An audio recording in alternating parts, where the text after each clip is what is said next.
Good morning, everybody. Welcome to our introduction to the Resilience and Innovation Grant. My name's Kelly Bowman, and I'm one of the business advisors working within the Growth Hub team. I'm joined today by a couple of other business advisors. I'll let them introduce themselves. Good morning. My name is Sandra Edwards, and I'm a business advisor at Semlex Growth Hub. My background is in marketing, and I also run a family business which does business coaching, basically. Good morning, everyone. My name's Carl Mears. I'm part of the same team as Sandra and Kelly. Been with Semlex about 3 years. My main background is ops and business change. This morning I'll be overseeing the questions that you have as part of the presentation, and if you've got any questions, just feel free to use the chat, and then we'll interject accordingly. Thank you. Great, thanks Tom, thanks Sandra. Okay, so just to provide a bit of an overview as to what we're going to cover today in the workshop, we're going to give you a bit of an overview of the grant itself, the Resilience and Innovation Grant, just talking about what it's all about. Cover off a bit of the eligibility, so the eligibility of the business and the eligibility of the grant itself. We're then going to talk you through the process, so from sort of EOI stage all the way through to grant application, and then eventually, obviously, hopefully approval, and then beyond, just to give you a bit of an overview of the process there. I'm going to also just give you a little bit of an overview of the expression of interest. If you haven't already submitted an expression of interest, what information will be required, where to find the link, etc. So that will provide that. And then Sandra's going to talk you through the application and the application process, and then we'll have a chance to go through some questions, and then we'll close from there.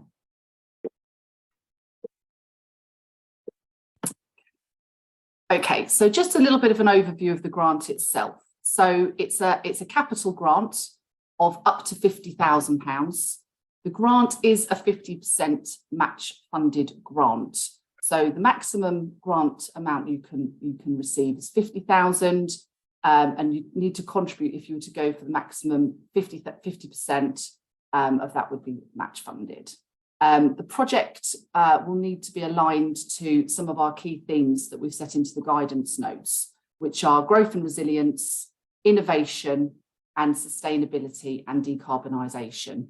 Now, a bit more information on how the project can align with those will be in the more detailed information in our guidance notes, which are available on our website.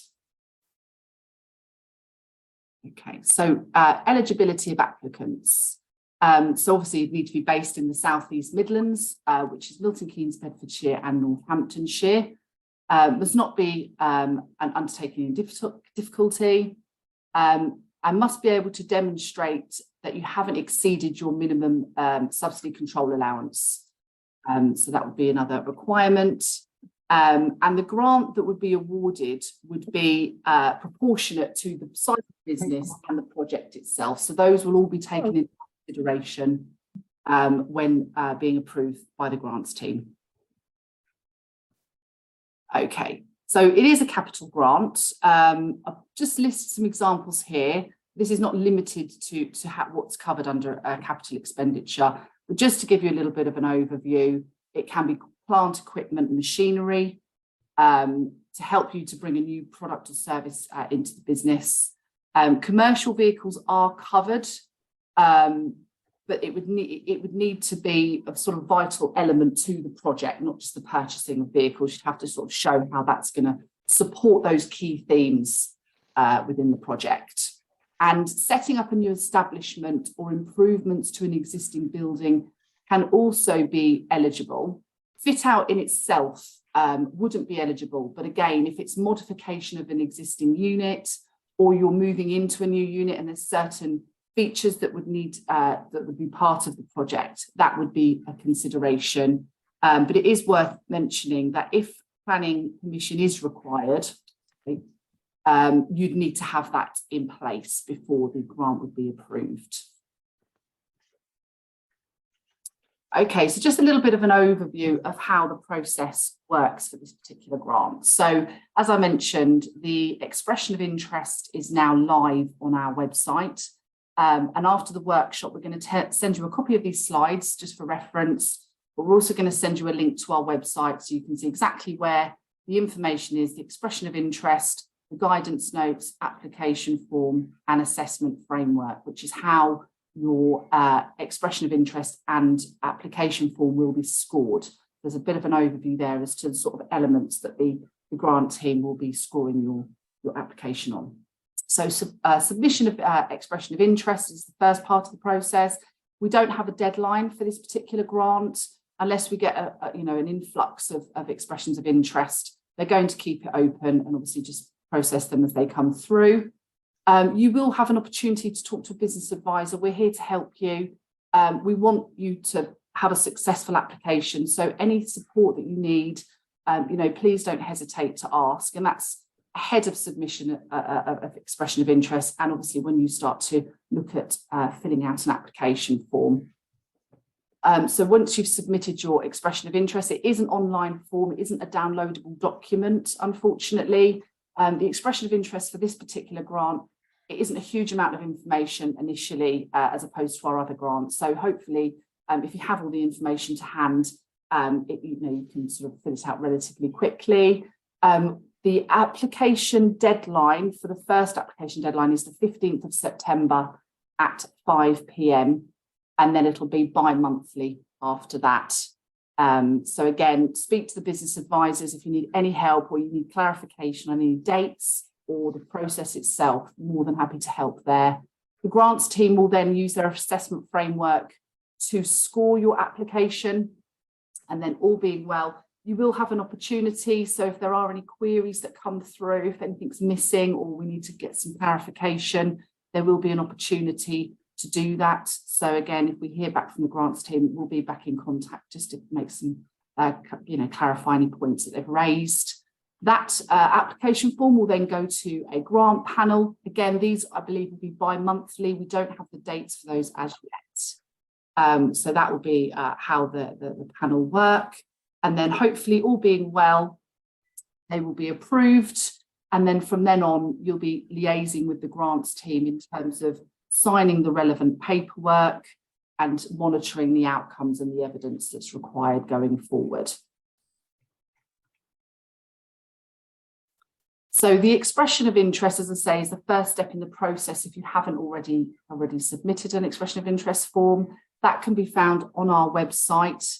The information that you'll need, so it might be useful to have this information to hand because it isn't, you can't save the document halfway through. So it might be either worth sort of having all the information and filling it in, or maybe saving your answers in a Word document and copying them across so you don't lose any of your work. But it's basic sort of stuff initially, contact information and applicant details. Then there is a section for financial information about the business. Unfortunately, you can't upload a document. So there is a little table in there where you just need to fill in turnover information, etc. So that'll all be in there for you. And then a bit of information about the project overview, rationale, and there'll also be some financial information required about the project itself in terms of the total project costs, how much of the grant funding you'll be requiring, and what the matches that you're going to be putting in. So that will be required at that point in time. Hopefully that's enough information on the expression of interest there. As I say, we're here to help and answer any additional questions after the workshop. But I'll pass you on to Sandra. Sandra's now going to take you through the application part of the process. So I'll pass you over. Thanks, Sandra. Thank you, Kelly. Right, so once you've submitted your expression of interest form, if you're successful, you'll be invited to basically go on to the application stage, which is what I'm going to go through now. So what we're going to cover in this section is basically the key sections within the application form. So it's the business background, basically going to look around your project, the financials that go alongside the project, impacts, items to be purchased, and then it's all about the checklist, making sure you got all the accompanying documents to go with it. Next slide, please, Kelly. So the first section you're going to come across in your form is the business background, quite self-explanatory, really. You're going to have your company details, company name, email address, etc. The usual you would expect. The bit businesses tend to fall down on is the bit when you have to talk about yourself, the details about your business. Normally it's quite, we get at some businesses who's just, it's a bit thin. So we need some more meat on the bone. So we're looking for things like how long you've been trading, what do you do, who are your customers, your business journey. You know, a lot has happened. You've overcome, you know, COVID, etc. Tell us about how you've overcome your obstacles. What are your strategy? What are your future plans going forward? So it gives the grant panel a good insight about you and your business and how you coped with things in the past and where you're going to now. Next slide, please, Kelly. Also in this same business background category, you'll have come across this financial table.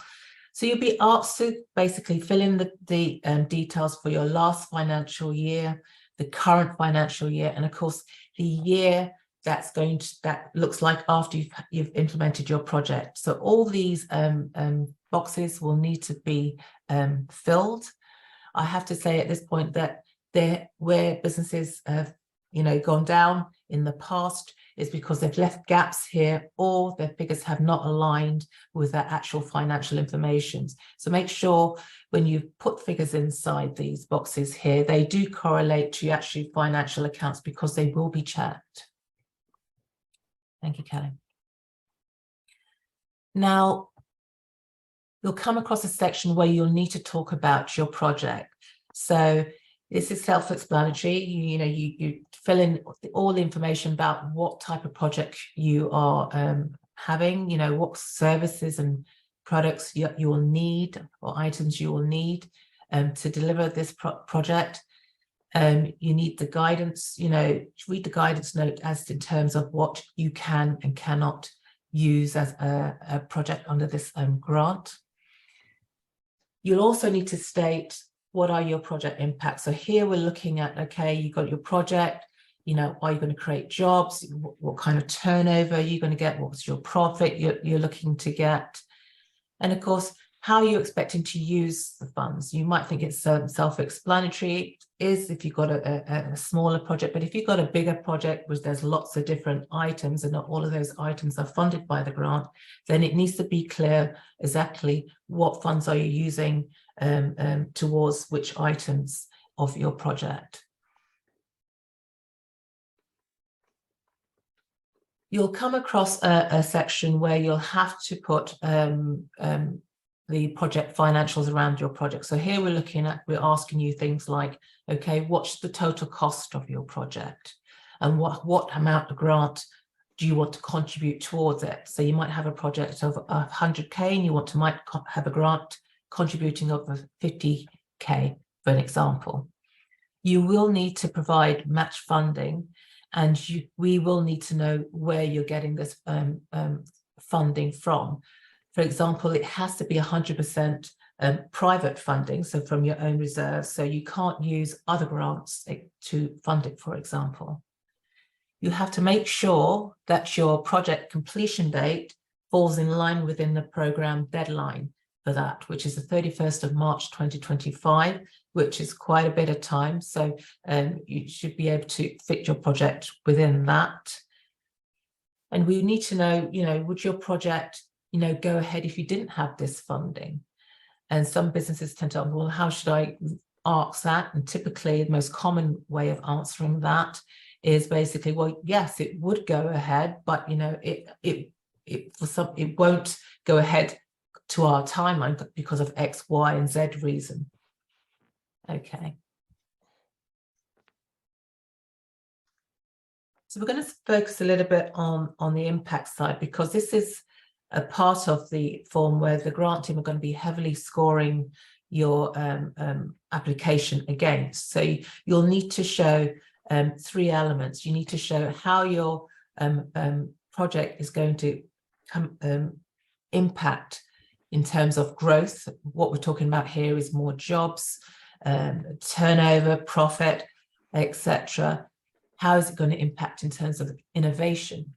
You know, what new products and services do you have that are new to your business or new to your market? In terms of decarbonisation, does your project have an impact there? Is it reducing emissions? Are you somehow improving the environment through maybe how you look after your waste, or through better sustainability focus, for example? So there's large sections on the form for these three categories, and we're expecting quite a bit of meat on the bones here. Not expecting you to have all, you know, three elements for your projects, but as many as you can would be helpful.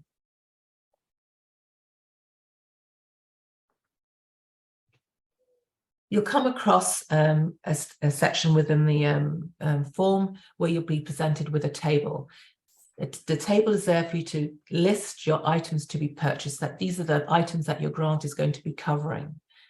So for each item, you'll need 2 quotes, and these will need to be from different suppliers, and each quote will need to be excluding VAT. Now, there will be a section for you to highlight which particular supplier you want to use for that particular item. We're not saying that you have to go with the cheapest option. We just need you to understand your reasoning for your choice. Now, one thing is key for this particular section, which some businesses fall down on in this area, is to make sure that their total expenditure, so you'll have to add up all the items in that table, but make sure that that total does not exceed the total that you've put in terms of what you want for a grant. So if you said you want a grant of 50k and your items add up to well over that, well, there's a mismatch then. Your application will come back.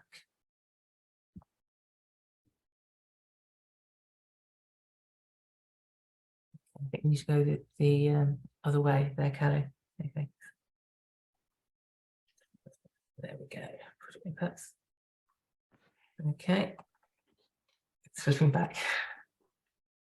Done that bit. So we've done items to be purchased. We need to go down to the next one. That's it, the checklist. We have gremlins in the slides. So you'll eventually come to a section whereby you'll have to have a checklist of what you're including in with the application. So here we're talking about supporting evidence. So you'll be asked to provide a copy of your latest financial accounts, all the quotes for each item that you're listing in your what you want to for your grant. You'll need to make sure that you read the declaration on the form clearly, and you need to make sure that you sign the application form. Also, you have to make sure that you're basically sending the form back within the desired timescale. So make sure that you allow time to have your application either checked by another colleague or one of the business advisors. We're happy to actually check that for you before it actually goes to grant panel.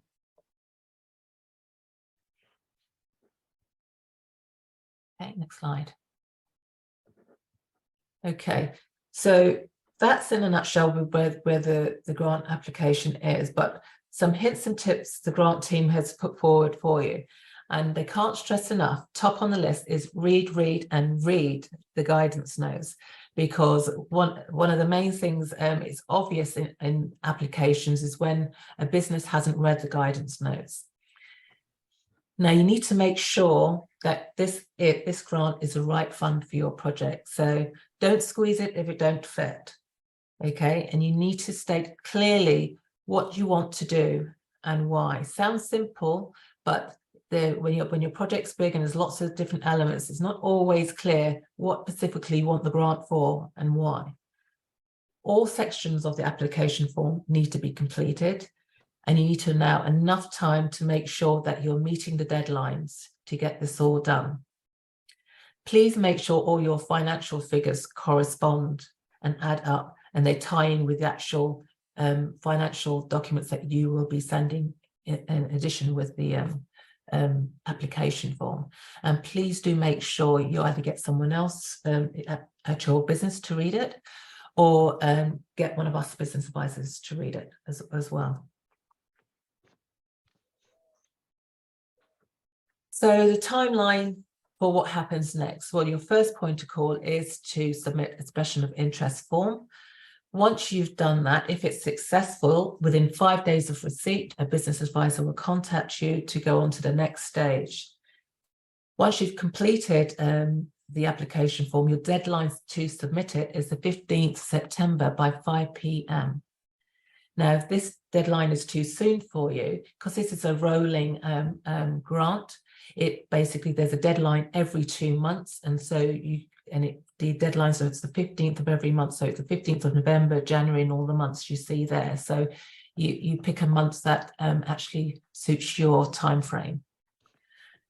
Once your application has gone to grant panel, a decision will be made, and then from there, it's all about delivering and monitoring and looking at the outcome and making sure that your project finishes before the deadline of March 2025. Next slide, please, Ellie. Okay, so we've reached that stage in the process where we stop talking and we hear from you to find out any more questions.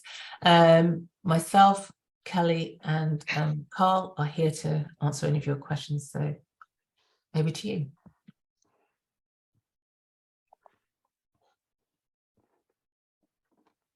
You got any questions, Carl? Yeah, I'm just conscious that throughout that we've just got a question that's just come in. I think Paul S., do you want to ask us as a team if that particular point?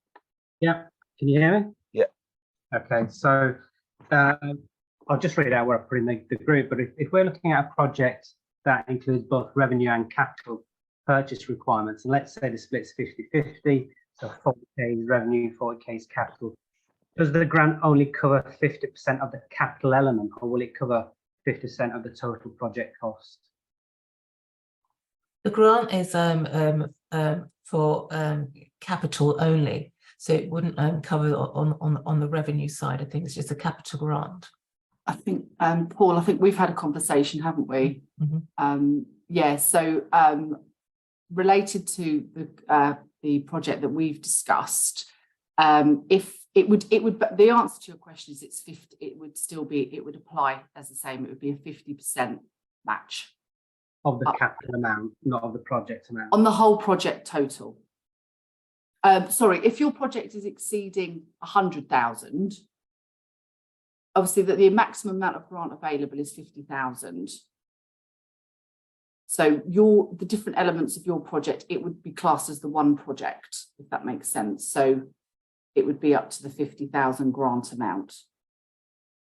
Yeah, I think I know the answer to this, but I just want to just double check. So let's say we do have a project that is, let's say 50,000 then, and Yeah. 25,000 of that is revenue based, 25% of that is capital based. Will this I know it's an entire project, and both revenue and capital they support they support each other.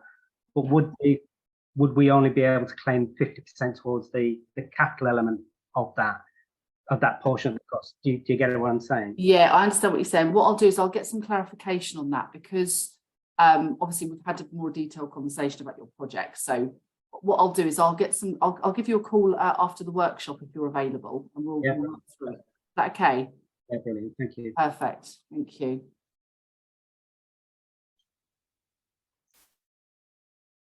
Any more questions?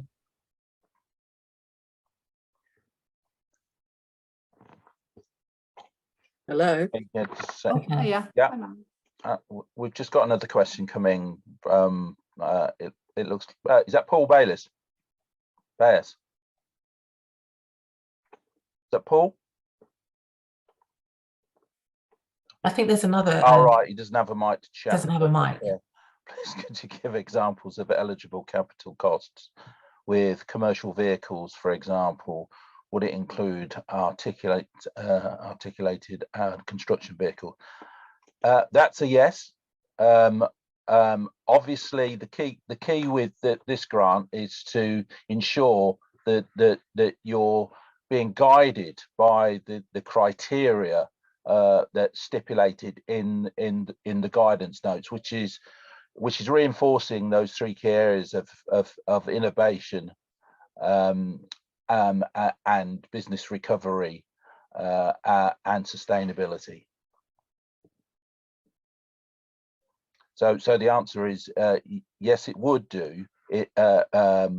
You would be allowed to contribute to those examples that you've stated.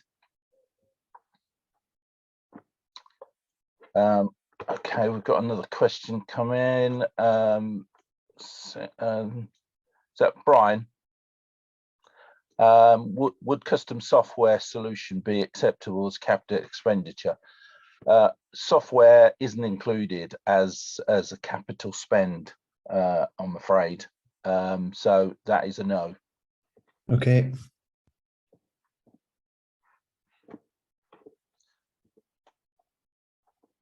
Excuse me, I've got my hand up.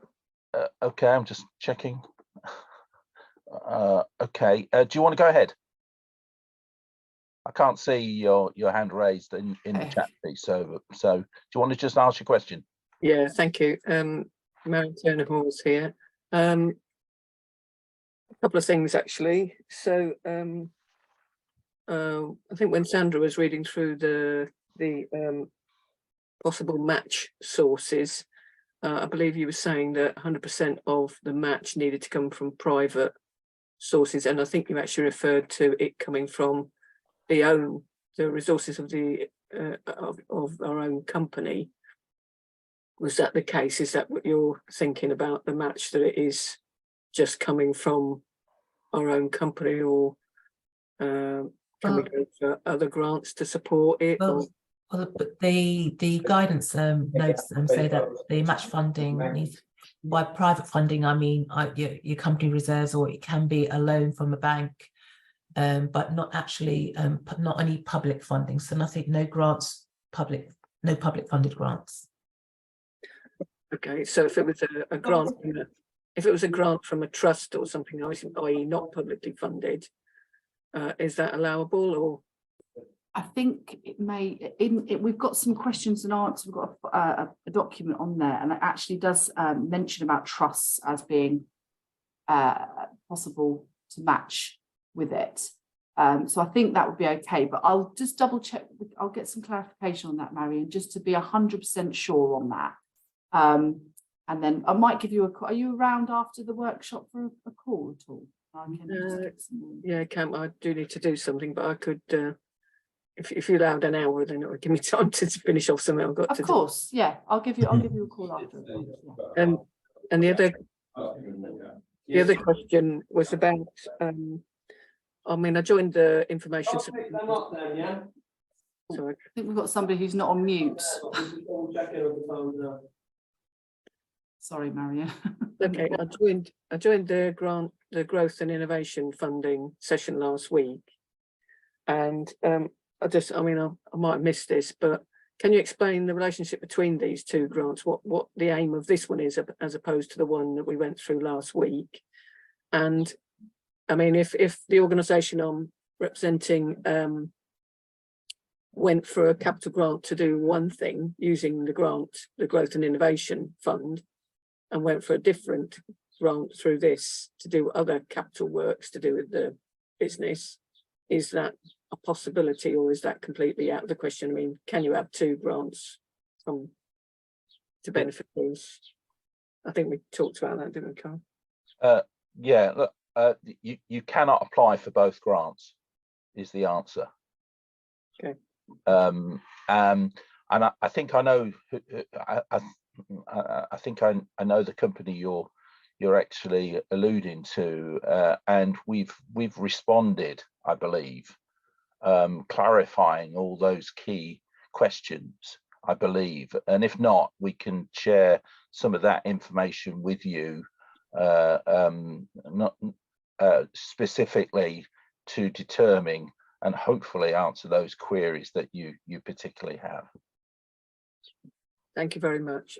And just finally, this grant, so if no, I'll look at that one. Thank you anyway. Thank you very much. Okay. I think there is a question. Is it Brian? Yeah. Do you want to just Just talk us through your query, Brian. Yeah, well, what it is, there is some large scale items that we need kind of pretty soon, and we would like to apply for the grant. But if if we started that procurement process just now, would that mean that we couldn't kind of include it in the grant application? Because how long would it take roughly if we were to get the expression of interest in? When would the actual application be, and then the authority that the grant claim was successful? Okay, do you want me to? I'll respond to that, Brian. One of the biggest challenges with these grant schemes, and us as a team have been through a few of these over the last 2 or 3 years. The challenges are very much the timing of the business's project versus the timing of the scheme, and the misalignment with the two. And unfortunately, in certain cases, there just isn't a suitable fit in respect of the two timelines. However, with this scheme, because the scheme has only just been launched, it's got a good timeline in respect of the period right up until March 2025 to ensure that this process, both in respect of the fact that we've got a pot of money that we need to distribute. This is a rolling program, so there are lots of opportunities, even though it may not be suitable for you to hit the 15th of September submission for full application. Every 2 months there is opportunity to submit your application, having hopefully successfully completed the EOI and had the EOI accepted.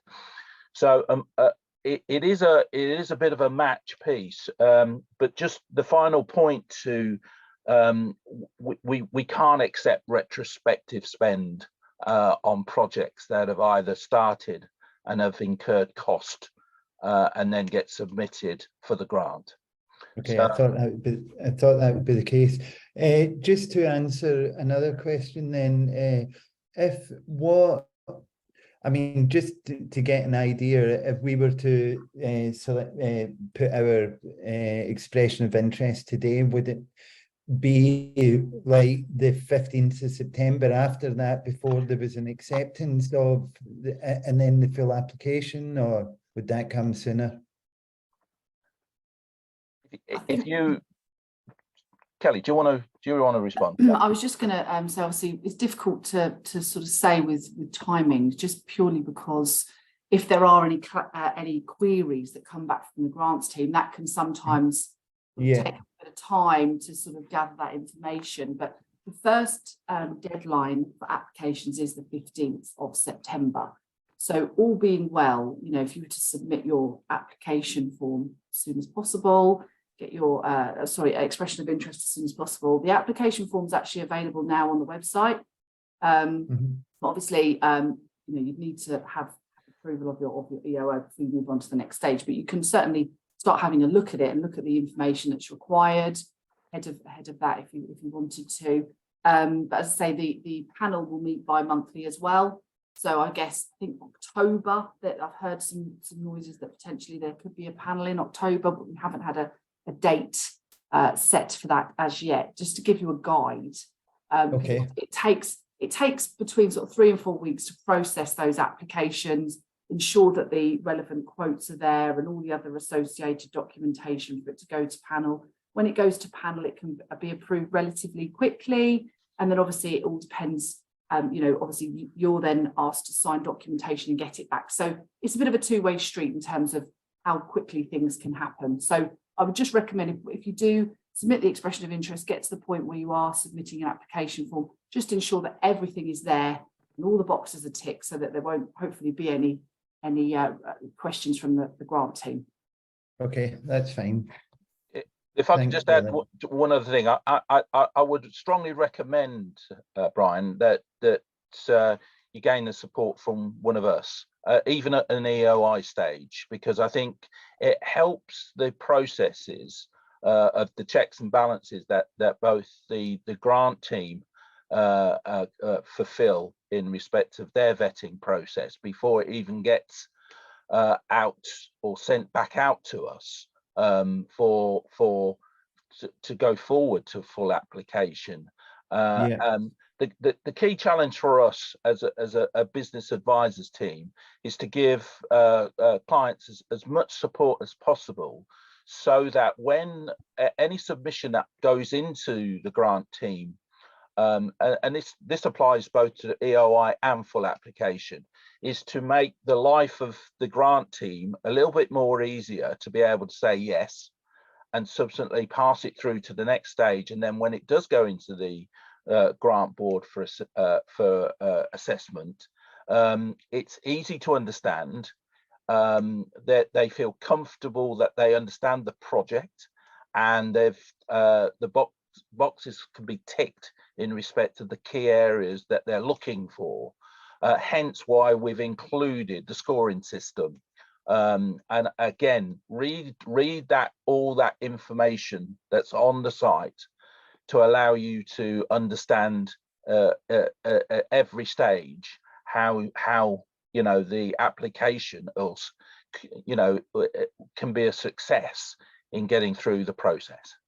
Okay, cheers. Thank you very much. Okay, I haven't got any further questions. But Abby's got a hand up. Oh, well, God, it's not actually shown on. Oh, okay, I can see it. Hi, Abby. Hi, everyone. Thank you so much for the information. It's been really informative. My question is on the back of, I think it was Paul's question around the matching fund, and where you've said, we cannot match with a grant that's from a public grant. However, if you have another type of grant, for instance, we've got a grant that's been from a company like Sainsbury's, for instance, Sainsbury's project. There's a project that they're doing, and it's a grant from them. Would that type of grant be a match? Would that be acceptable as a matching fund or not? Because I don't see Sainsbury's as a public. I see that as quite an interesting question, which I think that we will take that and speak to our grant officer and find what the position is. I think that's quite an interesting piece. The fact that it's grant funding to the business may be the challenge. However, I do feel that obviously it's a private company providing an award to another company. So Abby, we'll take that away and we'll get a formal response for you. Okay, thank you. And on the back of that, let's assume the timing of that particular, if that was acceptable, and the timing of that award is not aligned with the time that we need to be able to prove that. Is it okay and acceptable to have another fund, another source of funding, as long as it matches the fund, the grant? Right. So you're dipping into another pot of award. Is that what you're saying? Not another award, but maybe an alternative. Say, for instance, if the award is not being released in time, right. And so we could explore, for instance, maybe a loan to have that in place, just so that we have something in place to be able to make that match or to make that purchase at that particular point in time. Would that be acceptable? Yes, that loans. Company loan is acceptable, but it has to be agreed and available for the company to be able to use. We have come unstuck a little bit in the past, where businesses have basically said that their match is coming from a bank loan, a business loan, but that process hasn't been fulfilled completely. Therefore, it has to be completed and the money available to the business to be able to use. So that process has to be fulfilled completely, and there needs to be proof to say that the company or the bank or whoever the lending body is has made that award, and that the company has access to that money.